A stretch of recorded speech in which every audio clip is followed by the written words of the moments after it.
naked body, and the young men laid hold on him, and he left the linen cloth and fled from them naked. And they led Jesus away to the high priest, and with him were assembled all the chief priests and the elders and the scribes.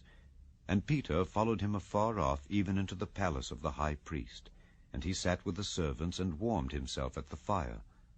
And the chief priests and all the council sought for witness against Jesus to put him to death, and found none. For many bare false witness against him, but their witness agreed not together.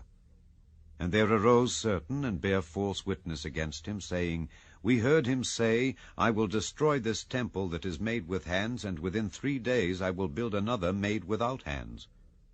But neither so did their witness agree together.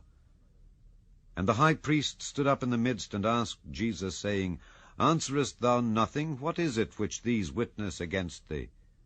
But he held his peace and answered nothing. Again the high priest asked him and said unto him, Art thou the Christ, the Son of the Blessed? And Jesus said, I am. And ye shall see the Son of Man sitting on the right hand of power, and coming in the clouds of heaven. Then the high priest rent his clothes, and saith, What need we any further witnesses? Ye have heard the blasphemy, what think ye? And they all condemned him to be guilty of death. And some began to spit on him, and to cover his face, and to buffet him, and to say unto him, Prophesy. And the servants did strike him with the palms of their hands. And as Peter was beneath in the palace, there cometh one of the maids of the high priest, and when she saw Peter warming himself, she looked upon him, and said, And thou also wast with Jesus of Nazareth. But he denied, saying, I know not, neither understand I what thou sayest. And he went out into the porch, and the cock crew. And a maid saw him again, and began to say to them that stood by, This is one of them. And he denied it again. And a little after, they that stood by said again to Peter, Surely thou art one of them, for thou art a Galilean, and thy speech agreeth thereto.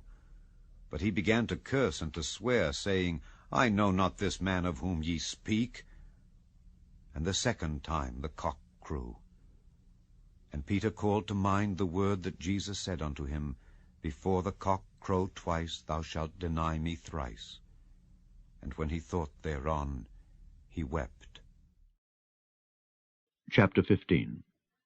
And straightway in the morning the chief priests held a consultation with the elders and scribes and the whole council, and bound Jesus, and carried him away, and delivered him to Pilate.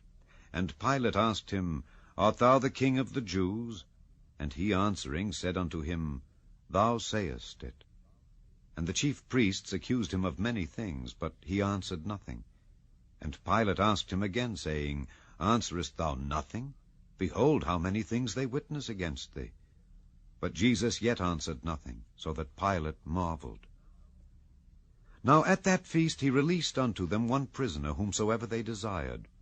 And there was one named Barabbas, which lay bound with them that had made insurrection with him, who had committed murder in the insurrection. And the multitude, crying aloud, began to desire him to do as he had ever done unto them. But Pilate answered them, saying, Will ye that I release unto you the King of the Jews? For he knew that the chief priests had delivered him for envy. But the chief priests moved the people, that he should rather release Barabbas unto them. And Pilate answered and said again unto them, What will ye then that I shall do unto him whom ye call the King of the Jews? And they cried out again, Crucify him. Then Pilate said unto them, Why, what evil hath he done? And they cried out the more exceedingly, Crucify him. And so Pilate, willing to content the people, released Barabbas unto them, and delivered Jesus, when he had scourged him, to be crucified. And the soldiers led him away into the hall called Praetorium, and they called together the whole band. And they clothed him with purple, and platted a crown of thorns, and put it about his head, and began to salute him, Hail, King of the Jews! And they smote him on the head with a reed, and did spit upon him, and bowing their knees worshipped him. And when they had mocked him, they took off the purple from him, and put his own clothes on him, and led him out to crucify him. And they compelled one Simon, a Cyrenian, who passed by, coming out of the country, the father of Alexander and Rufus, to bear his cross.